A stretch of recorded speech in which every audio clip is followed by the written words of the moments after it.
হাদিস শরীফের বর্ণনা, আল্লাহ পাক রব্বুল আলামিন যখন আদম আলাইহিস সালামকে তৈরি করলেন, হাদিস শরীফে বর্ণনা, লাম্মা খালাকাল্লাহু আদম, আল্লাহ যখন আদম নবীকে তৈরি করলেন, আমার আল্লাহ আদম নবীকে যখন বানালেন, আল্লাহ বললেন ইযহাব ইযহাব ইযহাব, ও আদম তুমি চলে যাও চলে যাও, তুমি ওই সমস্ত উলাইকা নাফারুম মিনাল মালাইকাতি জুলুসুন, যে সমস্ত ফারিস্তারা রয়েছে ওদের কাছে গিয়ে ফাসাল্লিম, তুমি সালাম দাও। আল্লাহ বললেন আদম রে, আমি তোমার আল্লাহ বলে দিলাম, ওই যে ফারিস্তাদের দলেরা বসে রয়েছে ওদের কাছে গিয়ে ফাসাল্লিম, তুমি সালাম দাও। ও আদম, যখন তুমি সালাম দিবা ওরা তোমার সালামের উত্তরটা কেমনে দেবে তোমরা শুনবে। আদম নবী ফারিস্তাদের কাছে গিয়ে আসসালামু আলাইকুম বলে সালাম দিলেন, ফারিস্তারা উত্তর দিলেন ওয়া আলাইকুমুস সালাম ওয়া রাহমাতুল্লাহি ওয়া বারাকাতুহু। জোরে জোরে বলেন সুবহানাল্লাহ। তাহলে আল্লাহ প্রথম আদম নবীকে বললেন উলাইকা মালাইকাতুন, ওই যে ফারিস্তারা নাফারুম মিনাল মালাইকাতি জুলুসুন, ওই যে ফারিস্তাদের দলেরা বসে রয়েছে ওদের কাছে গিয়ে কি করে ফাসাল্লিম, আমর সিগা সালাম দাও, তুমি গিয়ে সালাম দাও। আল্লাহ আদেশ করলেন, আদম আলাইহিস সালাম গিয়ে সালাম দিলেন। তাহলে আদম আলাইহিস সালামকে সালাম দেওয়ার আদেশ করেছেন কে? তাহলে একটা জিনিস বুঝলাম, সালামের শিক্ষক কে? জোরে বলেন আল্লাহ। তাহলে এই যে আমরা যে সালাম দেওয়াদেবি করি, নিশ্চয় এটা কার আদেশ? আল্লাহর আদেশ। আল্লাহর আদেশ যেমন নামাজ পড়ো, রোজা করো, হজ করো, সালামটাও তো তেমন আল্লাহর আদেশ। এই আদেশটা পালন করার দরকার নেই। শুধু তাই নয়, এই যে সালাম শব্দটা এটা বয়ে আনে মানুষের জীবনে শান্তি আর রহমত। বলুন সুবহানাল্লাহ। শান্তি আর রহমত সঙ্গে সঙ্গে এই সালাম শব্দটা আপনার বৈবাহিক জীবনে, আপনার পারিবারিক জীবনে, আপনার সাংসারিক জীবনে আল্লাহ এর দ্বারাই কল্যাণ ও রহমত বর্ষণ করে, মহাব্বত করে। বলুন সুবহানাল্লাহ। প্রিয় শ্রোতাবৃন্দ আমার, এই যে সালাম শব্দটা, আমি এই যে বিষয়টা আপনার এই বিষয়টা আমরা যে অমনোযোগিতার সঙ্গে নেই, এই বিষয়টা একটু ধারণা আমি আপনাদের মাঝে দেওয়ার জন্য কথাটা বলি। এই যে সালাম শব্দটা, আল্লাহ সালাম শব্দের ব্যাপারে কোরআনে আয়াত নাজিল করলেন। কোরআন শরীফের বর্ণনা, ও আমার মানুল্লাহর যুবক ভাইরা, 500 গ্রাম থেকে আগত যুবক ভাইরা, আব্বা জানেরা, আল্লাহর কোরআনের বর্ণনা রব্বুল আলামিন বলেন, ইয়া আইয়ুহাল্লাযীনা আমানু লা তাদখুলু বুয়ুতান গায়রা বুয়ুতিকুম হাত্তা তাস্তানিসু ওয়া তুসাল্লিমু আলা আহলিহা। একবার চিল্লে বলেন আল্লাহু আকবার, আরো জোরে বলেন আল্লাহু আকবার। আল্লাহ পাক রব্বুল আলামিন কোন কাফেরকে বললেন না, আল্লাহ কোন মুনাফিককে বললেন না, আল্লাহ কোন মুশরিককে বললেন না, আল্লাহ ঈমানদারকে সম্বোধন করলেন। ইয়া আইয়ুহাল্লাযীনা আমানু, হে আমার ঈমানদারের দলেরা, শোনো না শোনো না শোনো না, আমি তোমাদের আল্লাহ বললাম, লা তাদখুলু বুয়ুতান গায়রা বুয়ুতিকুম, তোমরা একে অপরের ঘরের মধ্যে প্রবেশ করো না, হাত্তা তাস্তানিসু, যতক্ষণ না তোমরা অনুমতি না নিবা, ওয়া তুসাল্লিমু আলা আহলিহা, বাড়ির পরিবারের প্রতি সালাম যতক্ষণ তোমরা না দিবা, তোমরা অনুমতি না নিয়ে সালাম না দিয়ে একে অপরের গৃহে প্রবেশ করবে না। এটা কার আদেশ জোরে বলেন? আল্লাহ বললেন তোমরা একে অপরের গৃহে যখন প্রবেশ করবে, হাত্তা তাস্তানিসু, তোমরা যতক্ষণ অনুমতি না নেবে, যতক্ষণ তোমরা সালাম না দেবে, কাদের? আলা আহলিহা, বাড়ির পরিবার পরিজনদেরকে, বাড়ির অধিবাসীদেরকে যতক্ষণ তোমরা সালাম না দেবে তখন তোমরা ঘরের মধ্যে প্রবেশ করো জোরে বলেন প্রবেশ করো না। আল্লাহ প্রবেশ করতে নিষেধ করলেন। যদি সালাম দিয়ে সালাম মেরামত করে তোমরা সালাম পালন করে যদি তোমরা প্রবেশ করতে পারো, আমি আল্লাহ বললাম ওটা তোমাদের জন্য রহমত ও বরকত হবে। বলুন সুবহানাল্লাহ। এই যে আল্লাহ বললেন তোমরা একে অপরের গৃহে প্রবেশ করার সময় সালাম না দিয়ে প্রবেশ করো না, এইটা কি আমাদের সমাজে হয়? আমাদের সমাজে খুবই কম। বন্ধুর বাড়ি বলা না কোয়া না, একজনের বাড়ির সামনে গিয়ে তার নাম গফুর, এ গফুর বাড়ি আছিস, এরকম হয় না? এ গফুর, এ খালেক বাড়ি আছিস, বলা না কোয়া না, ডাইরেক্ট ঘরের মধ্যে ঢুকে গেলাম। এইটা কি প্রকৃত নিয়ম? নিয়ম না। আল্লাহ বললেন যে তোমরা যখন সালাম দেবে আমার দিকে, আমার কথার দিকে ধ্যান দিতে হবে, অন্য দিকে ধ্যান দিলে হবে না। আমার কথা মনে আছে আপনাদের? তাকবীর দেন, নারায়ে তাকবীর। আমার কথার দিকে মন দেন, অন্যদিকে খেয়াল দিলে বুঝবেন না। এই যে আপনার আল্লাহ বললেন তোমরা যখন সালাম দেবে অনুমতি না নিয়ে তোমরা গৃহে অন্য কারোর গৃহে প্রবেশ করবে না। যখন আমি আবার অন্য বাড়িতে গেলাম, আমি একটা বন্ধুর বাড়িতে গেলাম, সালাম দিলাম, বাড়ির গেটে আমি দাঁড়িয়ে রইলাম, আমার বন্ধুর বাড়িতে মা বোন তার স্ত্রী কোন হালাতে রয়েছে, কেমন পোশাকে রয়েছে, আমি যদি সালাম দিয়ে অপেক্ষা না করে যদি তার ঘরে ডাইরেক্ট ঢুকে যাই, তাহলে তার শরীরের কাপড় কেমন জায়গায় আছে, তার পর্দা পুশিরা কেমন আছে, তার উলঙ্গ দৃশ্যটা আমার চোখে পড়বে না? ওই জন্য তো আল্লাহ বললেন সালাম দিয়ে অপেক্ষা করো। যার বাড়ি মেয়েদের গায়ের কাপড় ঠিক নেই, তারা কাপড় ঠিকঠাক করে তোমার জন্য যখন দরজা খুলবে তখন তুমি ঘরের মধ্যে প্রবেশ করবে। আজ এই সালামটা আমরা মেনটেন্স করতে পারি না বলে, এই পর্দাটা আমরা সমাজের বুকে মেনটেন্স করতে পারি না বলেই আজ আমাদের সমাজে এত পরকীয়ার হার বেড়েছে। পরকীয়ার হাজ। আর আমাদের আজকের বন্ধু আমার সঙ্গে আসলো, কালকে আরেকটা বন্ধু আমার সঙ্গে আসলো, দুদিন আমার সঙ্গে আসলো, 3 দিনের মাথায় আমি যখন চলে গেলাম বাইরে, আমার না জানিয়ে আমার না বলায় আমার বন্ধু আমার ঘরের মধ্যে আসলো। 2 দিন 3 দিন আমার বউর সঙ্গে কথা হলো, আমার স্ত্রীর সঙ্গে কথা হলো, 3 দিনের মাথায় নাম্বার দোয়াদবি হলো, নাম্বার লোয়ালবি হলো, বাড়ি গিয়ে SMS এই করে পরকীয়া। বড্ড ভুল বলছি আমি? জোরে বলেন ভুল বলছি আমি? এই পরকীয়া করে এমন একটা হচ্ছে লাস্টে নিজের স্বামীর দাম দেয় না। এর কারণ হলো এই স্বামীদের কিছু দোষ আছে, এরা পর্দা মেনটেন্স করতে পারেনি। এখন যখন আপনার স্ত্রীটা আপনার কথা মান্য করে না, আপনার স্ত্রী যখন আপনার বন্ধুর হয়ে গেছে, এখন আপনি উপায় না পেয়ে হুজুরের কাছে বলতে, হুজুর আমার বউ চলে গেছে, তাবিজ করে দেন একটা। এরকম সমাজে ঘটে না?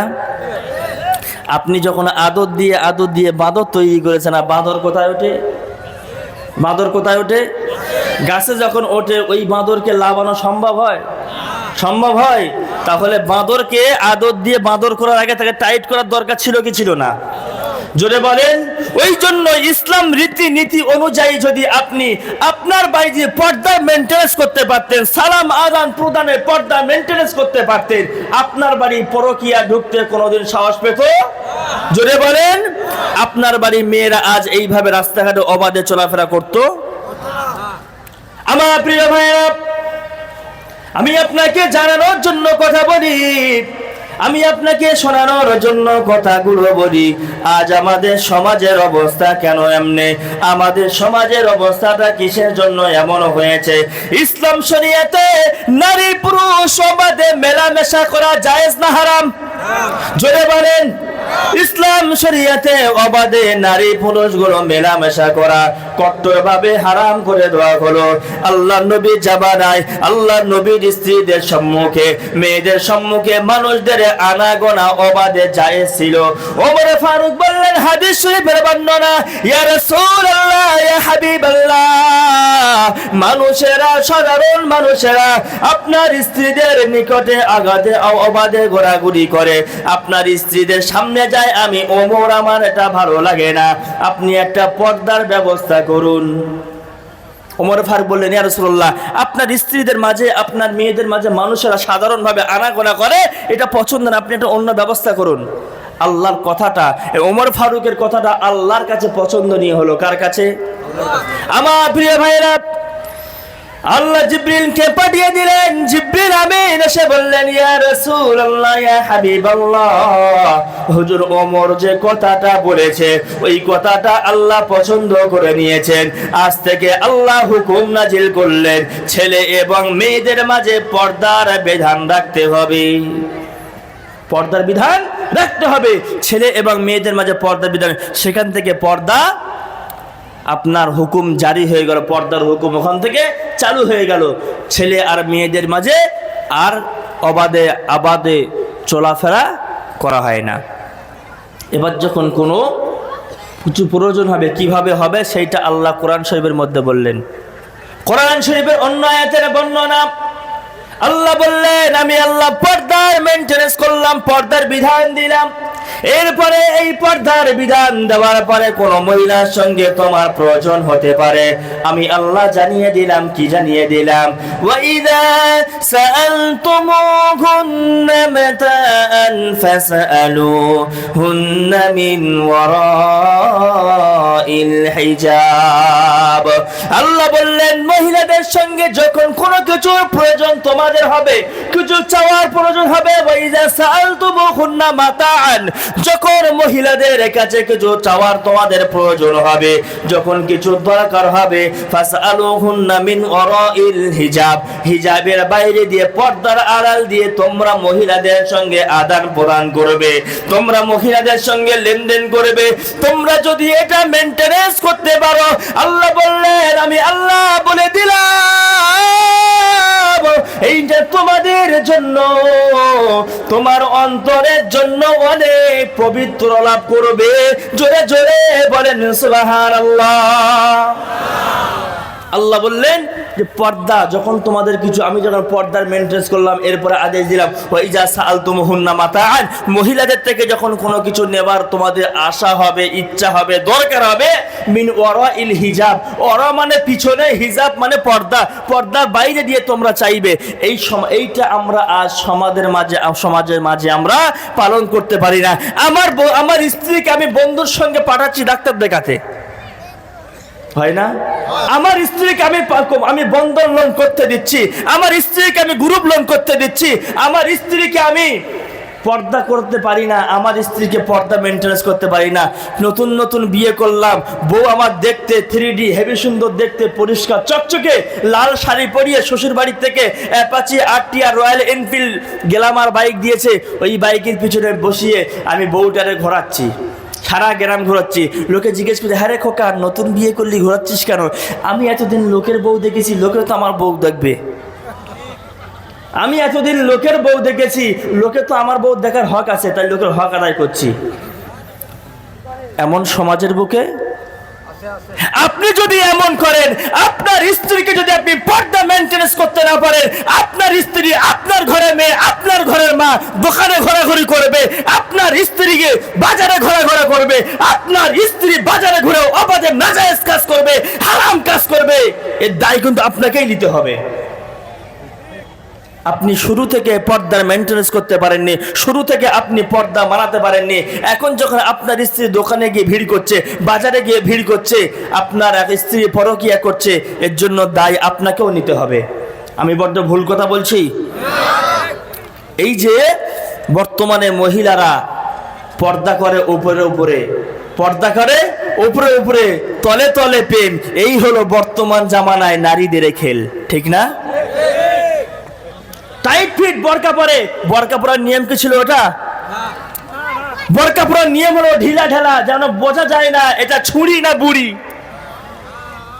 এটা 15 বছরের না 65 বছরের, বোঝা যদি না যায়, এই পর্দাটা হলো প্রকৃত পর্দা।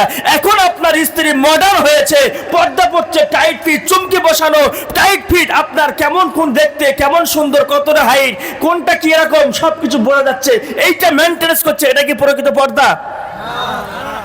এটা প্রকৃত পর্দা নয়। এই যেটা হচ্ছে এটা সম্পূর্ণ নাজায়েজ, হারাম। এই যে বোরকাগুলো বিক্রি হচ্ছে, এই বোরকাগুলো পরারও জায়েজ হবে না, কারণ এই বোরকায় পর্দা প্রকৃত মেইনটেনেন্স হয় না। কথা হুজুর ঠিক বললাম না ভুল বললাম? এই যে বর্তমানে বোরকা, এই বোরকা আপনি পরিয়ে আপনি মনে করবেন না আপনি বিরাট বড় আল্লাহর ওলি, যে আপনার স্ত্রীকে আপনি পর্দা করাচ্ছেন। বর্তমানে বরকা পরেও সুবিধা হয় প্রেম করার। বর্তমানে উপরে উপরে বাড়ি, বিরাট সুফি। একটা গল্প বলি আপনাদের। একটা লোক নামাজ কালাম পড়ে, তার বউটা বিরাট সুফি সাজে। একদিন লোকটা বাড়ি ফিরে দেখে না, কান্না করতেছে। কি করছে? জোরে বলেন। কাঁদছে। লোকটা জিজ্ঞাসা করলো, কি ব্যাপার, তুমি কাঁদছো কেন? বললো, জানো আমি আজকের গোসল করছিলাম গোসলখানায়, আর একটা কাক আমি গোসল করার সময় আমার দিকে দেখছে, তাই আমি কান্না করছি। কাক দেখছে বলে আমি কান্না করছি। বলছে, আমি গোসল করছি, একটা কাক, একটা পাখি আমার দিকে দেখছে, তাই আমি কান্না করছি। তার মানে বোঝা গেল স্বামী কি বুঝলো? স্ত্রী আমার রাবিয়া বসরি। স্ত্রী আমার রাবিয়া বসরি, বিরাট বড় পর্দাওয়ালা। হঠাৎ করে স্বামী 2 দিন বিদেশে গেল, কোনো একটা কাজে গেল। হঠাৎ করে রং নাম্বারে স্বামী বাড়ি ঢুকে গেল। ওই স্ত্রী দেখছে আমার বন্ধুর সঙ্গে টুকুর টুকুর চালাচ্ছে। স্ত্রীর আমার বন্ধু আমার স্ত্রীর সঙ্গে ইন্টু বিন্টু খেলছে। আচ্ছা, ওইটা কি প্রকৃত পর্দা হলো? জোরে বলেন, পর্দা হলো? পর্দা হলো না। ওই রকম ভেকদারি যারা দেখবেন প্রকৃত সুফি সাজে, যারা বেশি সুফি সাজতে যায়, ওই সুফির মধ্যে রয়েছে চুপি চুপি প্রেম। ওই জন্য বেশি সুফি যারা করবে, যারা বিরাট সুফি হবে, যারা বিরাট ভালো হবে, সত্যিকারে তারা ভালো হবে। আর যারা কিছু সময় ভণ্ডামি করবে, কিছু সময় সুফির ভান ধরবে, ওদের তলায় রয়েছে ভণ্ডামি, শয়তানি চাল। এর থেকে আল্লাহ আমাদের সকলকে হেফাজত করেন। বলুন জোরে আল্লাহুম্মা আমিন। আরো জোরে বলেন আল্লাহুম্মা আমিন। প্রিয় শ্রোতাবৃন্দ, বিভিন্ন জায়গায় জলসায় যায়, এইসব পরিস্থিতি দেখে এটা মনে হয় স্ত্রীদের মহিলাদের মাঝে আজকে পরকিয়া, পরচর্চা প্রচুর পরিমাণে বেড়ে গেছে। নিজের স্বামীদেরকে দাম দেয় না, নিজের স্বামীদের। শুধু তাই নয়, আফসোসের কথা বলতে হয়, মানুষ মহিলারা নিচে নামতে নামতে, আর কিছু কিছু ছেলেরা যাদের সঙ্গে সম্পর্ক করে, একটা ছেলেদেরও একটা বিবেক থাকা দরকার। আমার বন্ধু বাল্যকাল থেকে, ন্যাংটো কাল থেকে আমি যে বন্ধু একসঙ্গে ঘোরাঘুরি করি, সেই বন্ধুর বউয়ের সঙ্গে আমি সম্পর্কটা করি কি করে? কথা বলেন, আমি ভুল বললাম কি? বড্ড এমন কি বড্ড আফসোস লাগে, বলতেও লজ্জা লাগে। স্বামী স্ত্রী শারীরিক সম্পর্ক করতে গেলেও যার সঙ্গে প্রেম, তার কাছে অনুমতি নেয়, অনুমতি নিয়ে তার শারীরিক সম্পর্ক করতে দেয়। কথা বলেন ঠিক না?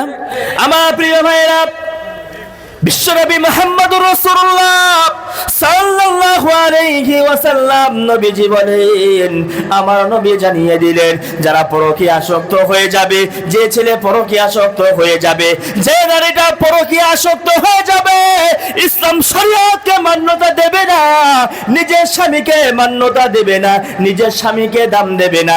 স্বামী যদি বলে ডাইনে চলো, ও যাবে বামে। স্বামী যদি বলে ওর সঙ্গে কথা বলো না, ও বলবে ওর সঙ্গে কথা না বললে তোমার সংসার করব না। আল্লাহ নবী বললেন, ইদা দা'আর রাজুলু ইমরাআতাহু ইলা ফিরাশিহি। বিশ্ব নবী বললেন, যখন কোন মহিলাকে তার স্বামী ডাকে, তার বিছানায় ডাকে, যখন কোন পুরুষ তার স্বামীকে ডাকে বিছানায় আদর যত্ন করার জন্য, যখন কোন মহিলাকে তার স্বামী বিছানায় ডাকে, ফাআবাত, ওই মহিলা অস্বীকার করলো, তোমার সঙ্গে আমি শুইতে রাজি নয়, তোমার পাশে আমি শুইতে রাজি নয়। হাদিস শরীফের বর্ণনা, আল্লাহ নবী জানিয়ে দেন, বিশ্ব নবী আমার জানিয়ে দেন, আল্লাহ নবী বলেন, ওই যে স্বামীটা অসহায় হয়ে, ওই যে স্বামীটা মন খারাপ করে রাত্রি অতিবাহিত করলো, রাসূলুল্লাহ জানিয়ে দেন, আমার নবী জানিয়ে দেন, লাআনাতাল মালাইকা, আল্লাহর ফেরেশতারা ওই মহিলার উপরে সারা রাত লানত করতে থাকে। যে সমস্ত মহিলারা পরকীয়া আসক্ত, নিজের স্বামীকে দাম দেয় না, স্বামীর কথা কেয়ার করে না, স্বামীর কথা মানে না। স্বামী বলছে মেলায় মেলায় ঘোরো না, ও বলতে তোমার কথা আমি কেলা মানি। স্বামী বলছে মেলায় ঘুরো না, তোমার পর্দা করার হুকুম, তুমি পর্দা করো। মেলায় গিয়ে লোকে ঠেলা মারবে, মেলায় গিয়ে লোকে উল্টো পাল্টা বলবে, মেলায় গিয়ে লোকে টোন কাটবে। বলে আমার ইচ্ছা আমি যাব, আমার ইচ্ছা আমি যাব। এই যে এমন মহিলাদের জন্য রাসূলুল্লাহ বললেন, যে মহিলা এমন করবে, লাআনাতাল মালাইকা, স্বামীকে যারা মান্যতা দেয় না, আল্লাহ বললেন ফারিস্তারা ওই মহিলার জন্য লাআনত করে। আর যে মহিলাকে লাআনত করে ফারিস্তা, সেই মহিলার কপালে ভালো হবে না খারাপ হবে? জোরে বলেন। মহিলারা মনে করে বর্তমানে আমাদের পর্দা ছাড়া চলা, মহিলারা মনে করে পর্দা করাটা একটা বোঝা। মহিলারা মনে করে না দেখেন না, বিভিন্ন নিউজ পাওয়া যায়, বলে যে আমরা পর্দা করবো কেন, ছেলে মেয়ে সমান অধিকার, বলে না? ছেলেরা তো দাঁড়িয়ে পেশাব করে, তুমিও করো। ছেলেরা তো সমান অধিকার, ছেলেরা তো দাঁড়িয়ে পেশাব করে, তুমিও করো।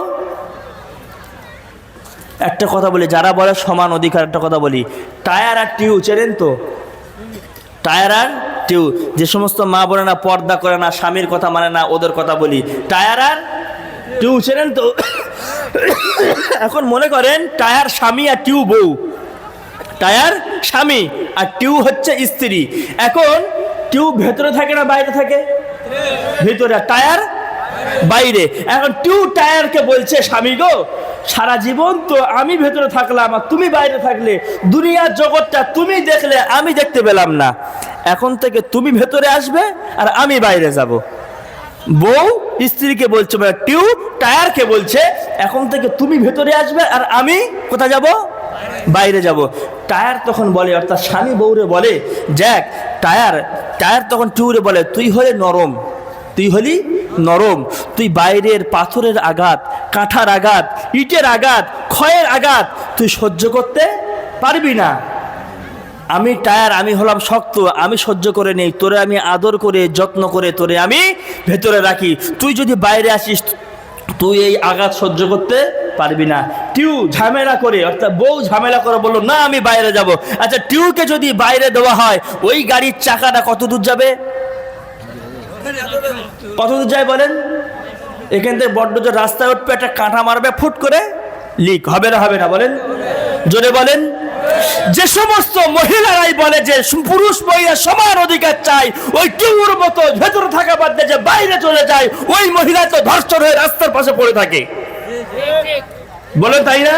যে মহিলারা বলে সমান অধিকার চাই, বাইরে যেতে চাই, পর্দা করবো না, পর্দা মেনটেনেন্স করবো না, আমার রূপের বাহার দেখাবো, আমার পর্দার করবো না, আমি ও যৌবনের বাহার দেখাবো, পরপুরুষকে দেখাবো, ওই তো পরপুরুষের শিকার হয়ে ধর্ষণ হয়ে ও খালে ও বিলে পড়ে থাকে, থাকে না? জোরে বলেন, থাকে না? কিন্তু যদি টিউর মতো যদি ভেতরে থাকতো, টায়ার যদি বাইরে থাকতো, তাহলে কি ধর্ষণ হতো? ইসলাম শরিয়াতকে মানে চললে, ইসলাম শরিয়াতকে যদি মান্য করা যায়, ইসলাম শরিয়াতকে যদি স্বীকার করা যায়, ইসলাম শরিয়াতকে যদি আপনার পরিবারে আপনি মানতে পারেন, কখনোই ধর্ষণ হবে না, হবে না, হবে না। শুধু তাই নয়, ইসলাম শরিয়াতকে মানলে আপনার বাড়ি পরকীয়া ঠাঁই পাবে? বলেন ভাই, ঠাঁই পাবে?